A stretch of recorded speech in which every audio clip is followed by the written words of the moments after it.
This video will cover how you can get this incredible Executor Samurai Bleed build going for every single run in Nightreign.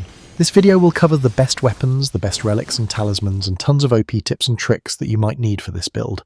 And finally, most importantly, how to master that incredible deflect mechanic that makes this class so broken in the right hands and totally carries wins for solo and team games. There's just two things that really make Executor really OP. The fact that he has S scaling in both dexterity and arcane, and his incredibly cool Sekiro-style deflect mechanic. Where things get serious is with your character skill. Suncatcher, you draw a special cursed katana that lets you deflect attacks with incredibly generous timing. Honestly, it's way more forgiving than Sekiro's parries. You could click the block button almost a full second before an attack lands and still get the deflect. But don't get comfortable spamming it, you still need to time it right. If you deflect too late, you'll just do a regular guard, wasting your stamina. And this isn't just a regular parry, it actually blocks all elemental effect damages. It doesn't use up a lot of stamina, and you start building up your golden buff. And your guard counters will follow up immediately, which is huge because this move deals some of the highest damage in the game, and you also look absolutely sick doing it. But did you know there's actually an incredible advanced technique you could pull off with Executor? If you time your weapon swap to Suncatcher right as an attack is coming in, it will actually count as a proper deflect. This lets you deal damage with your main weapon, then instantly switch to deflect incoming attacks, then switch back to continue your assault. The reason for needing to switch back and forth is because Suncatcher is not perfect. You can't sprint or run when it's out, meaning it's difficult to quickly escape a boss if needed. Also, while Suncatcher deals decent damage early on, it starts falling off compared to the weapons you'll find later during your run. Worse yet is it doesn't trigger bleed. We'll get into this later. Bleed is a huge part of this build.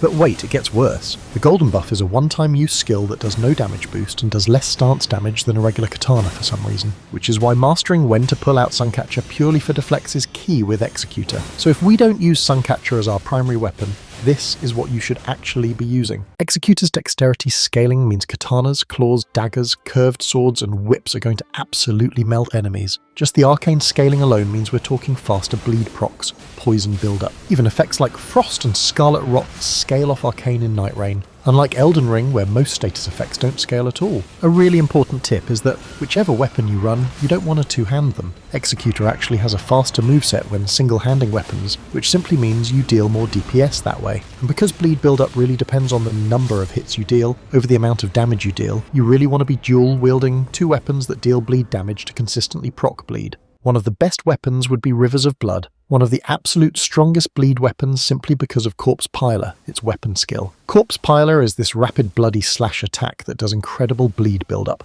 The bleed build-up is even faster since it scales with arcane, and the weapon itself has A scaling and dexterity. Another great mention is the Hand of Malenia, although it's a bit more rare being a legendary weapon. Other than that, any kind of katana like the Uchigatana, Nagakiba, Meteoric Ore Blade, and the Moonveil all work great. But now here's an underrated tip. Executor's passive Tenacity gives you attack power and stamina recovery boosts whenever you receive or get cured of a status effect. We're talking about a 20% attack power increase that lasts about 20 seconds, and a stamina boost that is similar to the Green Turtle Talisman.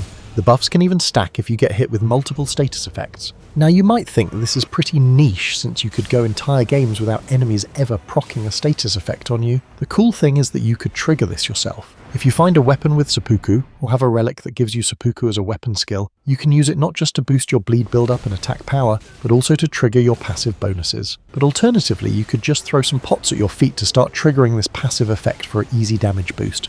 But where Executor goes from good to absolutely broken is his ult, and here's why it's so great. Your light attacks become a 4-hit combo with the highest DPS in the game, and your heavy attacks become a 3-hit combo with great AoE coverage. Your guard becomes a long-range raw projectile attack perfect for scattered enemies or reviving downed teammates from distance. Best part is every single attack does really high stance damage, and you yourself get a massive boost to poison health. And your skill attack delivers a massive AoE slash that ends the ultimate, but deals incredible damage and stance damage. A pro tip is to use the skill attack right before the ultimate runs out naturally. That way you can use the 15-second duration of the ult plus the entire duration of the finishing move. And finally, the ult comes in super clutch since it heals you to full when activated and doubles your HP while active.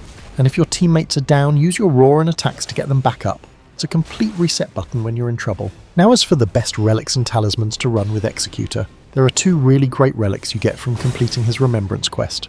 One that gives you HP when you have the Cursed Sword active, and one that gives you a 10% damage increase but drains 10 HP per hit.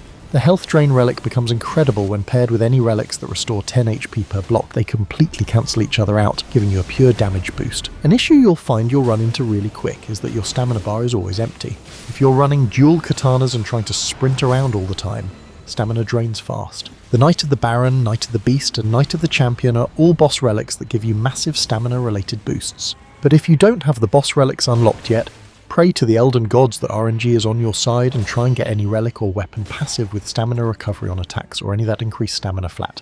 One more super important category of relics to look for are the ones that give your starting weapon poison or bleed infusions. Poison and bleed are really the only ones worth looking for simply because of the combos you can run. The boss relic, Knight of the Wise, boosts attack power if poison is in the vicinity and it gives your weapon poison infusion.